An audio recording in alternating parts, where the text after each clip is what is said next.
আমার এবং আমার হাজব্যান্ডের সবচেয়ে পছন্দের ভর্তাটা কিন্তু রেডি হয়ে গেছে। আমি সব একসাথে মেখে নিয়েছি। তো এখন এটা দিয়ে আমরা দুপুরে ভাত খাবো, আর একটা তরকারি আছে সেটা দিয়ে।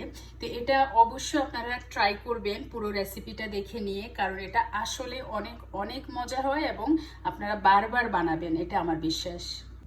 আসসালামু আলাইকুম। তো এখানে একটা ব্রোকলি হেড নিয়েছি, তো সেটাকে মিডিয়াম সাইজের টুকরো করে ভালো করে ওয়াশ করে নিচ্ছি। তো ভালো করে ওয়াশ করা হয়ে গেলে এখন আমি একটু লবণ দিয়ে সামান্য একটু পানি দিয়ে সেদ্ধ বসিয়ে দিব। দেখতে থাকুন। 2 মিনিট পরে আমি একটু দেখে দিচ্ছি। তো এখন সেটা তুলতে পারছেন এভাবে, যাতে লবণটা সব দিক থেকে সুন্দরভাবে লেগে যায়। আবারও ঢাকটা বন্ধ। এখন এই টুনা ক্যান এটা আমি খুলে নিব। খোলা একটু ঝামেলা, এই যে ক্যান ওপেনার দিয়ে খুলে মাছগুলো আলাদা করে নিচ্ছি। তো এই পর্যায়ে আমি ক্যান থেকে টুনাটা বের করে পানি ঝরিয়ে নিয়েছি। আসলে ক্যানের মধ্যে টুনা কিন্তু পানিতেই থাকে, তো সুন্দর করে পানি ঝরিয়ে নিয়েছি। এখন আমি এটাকে কয়েক মিনিট একটু ভেজে নেব।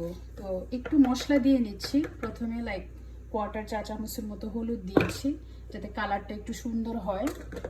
তারপরে আরও দিয়ে দিচ্ছি 1/4 চা চামচের বা আর একটু কম হবে ধনে গুঁড়া। তারপরে সেম অ্যামাউন্টে জিরা গুঁড়াটাও দিয়ে দিচ্ছি, খুবই সামান্য। এই যে লবণ দিয়ে দিচ্ছি সামান্য পরিমাণ, 1/2 চা চামচেরও কম। তারপরে তেল দিয়ে নিচ্ছি, সরিষার তেলটাই দিচ্ছি, যেহেতু আজকে এই টুনা দিয়ে ব্রোকলির ভর্তা করব, সেজন্য সরিষার তেলটাই দিয়ে নিলাম। এখন চুলা অন করে সব ভেজে নেব একসাথে। এই 5-7 মিনিটের মতো একটু মাঝারি আঁচে ভেজে নিলেই হবে, পরে দেখিয়ে দিচ্ছি। এই পর্যায়ে আমার ব্রোকলি সেদ্ধটা হয়ে গেছে, ধোয়া উঠছে।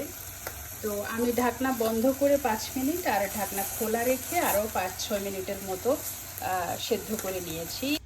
এখন এই সবগুলো আইটেম এখানে আমি যা যা নিয়েছি, এই যে ব্রোকলি সেদ্ধ করা যেটা ছিল সেটাকে একটু ভেঙে বা ভর্তা করে নিয়েছি বা চটকে নিয়েছি। তারপরে টুনা ফিশ ভাজি নিয়েছি, তারপরে ধনিয়া পাতা কুচি, পেঁয়াজ কুচি, কাঁচামরিচ। এখন সরিষার তেল আর লবণ যতটুকু লাগে সব একসাথে করে ভালো করে মেখে নিব।